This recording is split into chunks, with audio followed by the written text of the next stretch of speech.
Hello friends, welcome to math world. Doctor Sonendra Gupta online maths class. सभी लोगों का आप मेरे यूट्यूब चैनल बहुत बहुत स्वागत है। आज हम डिस्कस करने वाले हैं कुछ ऐसे प्रॉब्लम जो कि वेक्टर स्पेस पर बेस्ड है। अगर आप ये वेक्टर स्पेस का टॉपिक देखेंगे तो ये वेक्टर स्पेस का टॉपिक जो है बहुत बीटेक फर्स्ट ईयर में ही पढ़ाया जाता है और साथ में हायर सेमेस्टर में भी पढ़ाया जाता है। आज हम जो क्वेश्चन सॉल्व करने वाले हैं, हम वो क्वेश्चन सॉल्व करेंगे जो जनरली क्लास के अंदर सॉल्व नहीं कराए जाते हैं या समय की कमी कारण आपको टीचर सॉल्व नहीं करा पाता है, लेकिन ऐसे क्वेश्चन आपके आपके दिमाग को झकझोर देंगे जिससे कि आपको अपना बेसिक कॉन्सेप्ट क्लियर हो जाएगा कि वास्तव में हमने जो पढ़ा हुआ है क्या हमको वो आया है कि नहीं आया। तो आइए, अगर आप मेरे YouTube चैनल पहली बार आए हुए हैं, चैनल को भी आपने सब्सक्राइब नहीं किया है, चैनल को सब्सक्राइब कर लीजिए, बेल आइकन को प्रेस कर लीजिए, जैसे कि आपको ऐसे मोर इंटरेस्टिंग मोर इंफॉर्मेटिव वीडियो आपको उनका नोटिफिकेशन आपको मिलता रहे। तो आज का क्वेश्चन क्या है? आज का क्वेश्चन हमारे पास ये है कि if W is a set of all elements of M2 of F of the form, then prove that W is a subspace of M2 of F। कहने का मतलब यह हुआ कि यहां पर हमारे पास एक सेट दिया हुआ है M2 जो कि फील्ड F पे काम कर रहा है और जिसका फॉर्मेशन मेरे पास ऐसा है, यानी कि 2x2 मैट्रिक्स मुझे दी हुई है। तो उसने बोला कि जब प्रूव करिए कि W जो है मेरे पास एक सबस्पेस है M2 of F का, यानी कि हमारे पास M2 जो है हमारे पास एक वेक्टर स्पेस को रिप्रेजेंट कर रहा है और W हमारे पास एक नॉन एम्प्टी सेट है जो कि इस फॉर्म में हमारे पास दिया हुआ है। तो हमें इस W को सब स्पेस बताना है इस M2 ऑफ F का।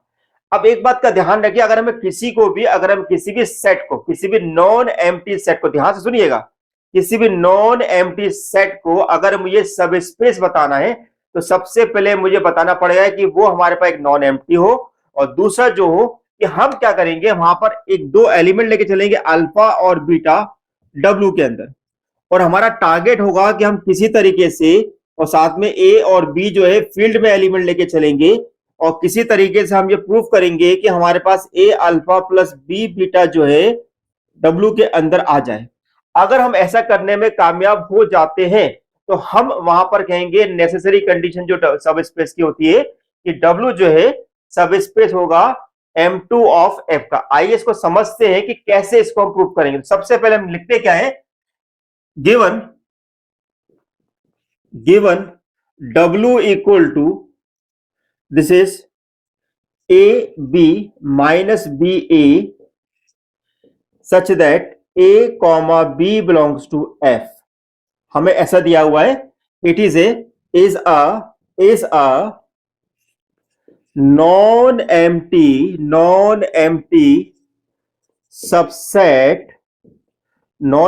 subset of M2 of F। ठीक है, इतना बात समझ में आ गया। अब हम क्या करेंगे, सपोज दो एलिमेंट ले लेते हैं। पहले ले लेते हैं अल्फा। तो अल्फा मेरे पास यहां पर क्या है, this is A1, this is B1 minus B1 plus A1, और हमारे पास W का बीटा क्या है, this is beta equal to, this is A2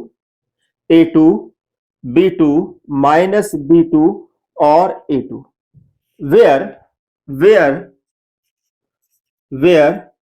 A1 A2 B1 B2 belongs to F। ये बहुत इंपॉर्टेंट चीज है कि स्ट्रक्चर हमें समझ में आना चाहिए कि एक्चुअली स्ट्रक्चर बनाना कैसे, क्योंकि अगर हमें ये समझ में नहीं आए कि हमारा स्ट्रक्चर चल कैसे रहा है तो हम वहां पर समझ नहीं पाएंगे। स्ट्रक्चर बनाने के बाद हमारा काम ये है कि हम इस तरह के एलिमेंट को हम लेके आना चाहते हैं। तो नाउ हम क्या करते हैं, suppose now alpha beta belongs to W and AB belongs to F, है ना।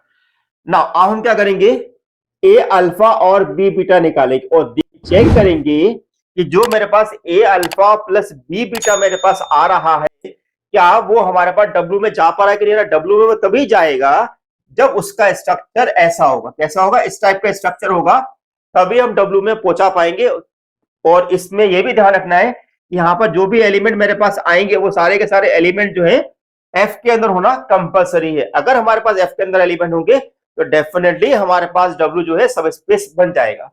तो अब मैंने यहां पर लिखा दिस इज ए, अल्फा कितना है मेरे पास है, तो अल्फा मैंने यहां पर लिखा this is A1 B1 minus B1 A1 and plus B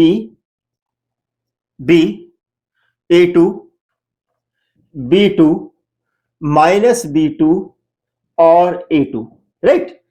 अब हमने यहां पर इसको अंदर मल्टीप्लाई कर दिया, तो इसको अंदर मल्टीप्लाई करेंगे क्या आएगा, this is A1 AB1 minus AB1 AA1 plus इधर B का मल्टीप्लाई करें तो BA2 BB2 minus BB2 BA2।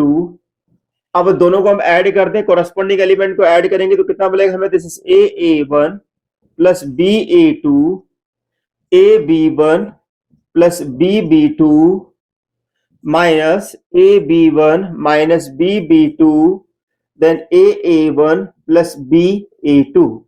Okay, इसका हमें अब हमारा काम ये है यहां पर किसी तरीके से अब हम यहां पर ये जो एलिमेंट मेरे पास आ रहे हैं इन एलिमेंट को यहां पर मैं लेके आ जाऊं। तो पहले इसको यहां पर मैं छोड़ देता हूं, पहले चेक करता हूं कि क्या ये मेरे पास एलिमेंट एफ में आ रहे हैं कि नहीं आ रहे। तो हम क्या बोलेंगे, नाउ नाउ मैंने देखा कि मेरे पास A1 A2 B1 B2 जो है फील्ड के अंदर है। तो मैंने ऐसा बोला फील्ड के अंदर क्योंकि मैंने यहां पर लिखा हुआ है कि A1 A2 B1 B2 field में है और यहां पर A और B भी फील्ड के अंदर। तो फील्ड का मतलब क्या होता है, फील्ड में हमारे पास एडिशन मल्टीप्लीकेशन की प्रॉपर्टी फुलफिल होती है। तो अब हमें देखना है कि अगर अगर हमारे पास ये एलिमेंट अगर फील्ड में है तो क्या मैं ऐसा लिख सकता हूं कि A1 BA2 AB1 BB2 AB1 AB1 BB2 ये सारे के सारे एलिमेंट जो होंगे फील्ड में होंगे। क्यों होंगे भाई फील्ड के अंदर, क्योंकि हमें पता है फील्ड जो होती है बहुत बड़ा स्ट्रक्चर है जो प्लस और डॉट दोनों पे काम करता है। क्या होता है हमारे पास फील्ड का स्ट्रक्चर क्या होता है, this is F plus dot. F plus dot हमारे पास एक फील्ड होती है।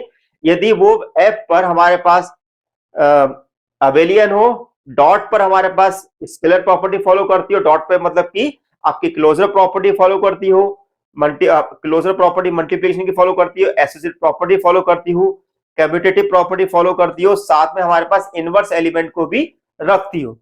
तो ऐसी कंडीशन में हम ये कह सकते हैं कि A1 BA2 AB1 BB2 AB1 BB2 सारे के सारे फील्ड के अंदर एलिमेंट होंगे।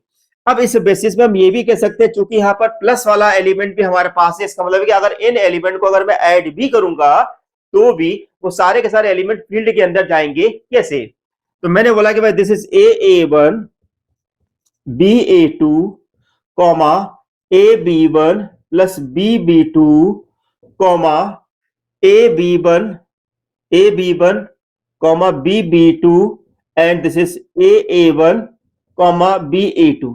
ये सारे के सारे एलिमेंट जो है फील्ड के अंदर है, सारे के सारे एलिमेंट फील्ड के अंदर है। तो हमने क्या बोला कि भाई दिस इज हमारे पास फाइल एलिमेंट को हमने फील्ड के अंदर ले लिया। अब अगर ये सारे के सारे एलिमेंट अगर फील्ड के अंदर हैं तो इसका मतलब ये हुआ ये पूरा का पूरा स्ट्रक्चर जो होगा वो भी हमारे पास डब्ल्यू के अंदर आया। क्यों, क्योंकि डब्ल्यू के अंदर कैसे एलिमेंट है, ऐसे। तो हमारे पास हमने बता दिया कि भाई मान लो ये थोड़ी देख ली, मान लो कि ये मेरे पास कैपिटल ए है, ये मेरे पास कैपिटल बी है, ये मेरे पास कैपिटल बी है माइनस बी है और ये मेरे पास कैपिटल ए है।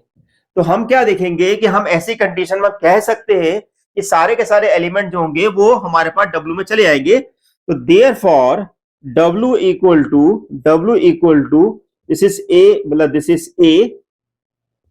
This is A B minus B then this is A belongs to W। अब चूंकि हमारे पास ये सारे के सारे एलिमेंट W के अंदर आ गए हैं तो इसका मतलब ये निकलता है कि हम ये कह सकते हैं कि मेरे पास A alpha plus A alpha B beta जो है W के अंदर आ गया। By the necessary and sufficient condition of the subspace, W is a subspace of M2 of F. Therefore, W is a subspace of M2 of F. तो इस प्रकार से हम ये क्वेश्चन सॉल्व कर सकते हैं। ऐसे में आपको मोर इंटरेस्टिंग क्वेश्चन भी सॉल्व कराऊंगा। यदि अगर आपने मेरे चैनल को सब्सक्राइब नहीं किया तो सबसे पहले चैनल को सब्सक्राइब कर लीजिएगा, अपने फ्रेंड के साथ शेयर कर देगा जिससे कि वो भी मेरे साथ जुड़ सकते हो। अगर आप मुझसे किसी भी प्रकार की कोई क्वेरी करना चाहते हैं तो लेक्चर के डिस्क्रिप्शन बॉक्स में आप मुझसे पूछ सकते हैं, आपकी क्वेरी जल्द से सॉल्व की जाएगी। साथ में अगर आप मेरे व्हाट्सएप ग्रुप से जुड़ना चाहते हैं, व्हाट्सएप ग्रुप की लिंक भी आपको डिस्क्रिप्शन बॉक्स में रखी है, आप वहां पर जुड़ सकते हैं। इवन अगर आप मुझसे किसी प्रकार के नोट्स लेना चाहते हैं एमटेक से रिलेटेड, तो आप मेरे मुझसे संपर्क कर सकते हैं। मेरा मोबाइल नंबर है 9893455006। इस पर मेरे संपर्क करिएगा, मैं आपको बताऊंगा कि आप कैसे एमटेक की प्रिपरेशन कर सकते हैं। तो thank you for watching my channel, doctor Sonendra Gupta. Thank you so much.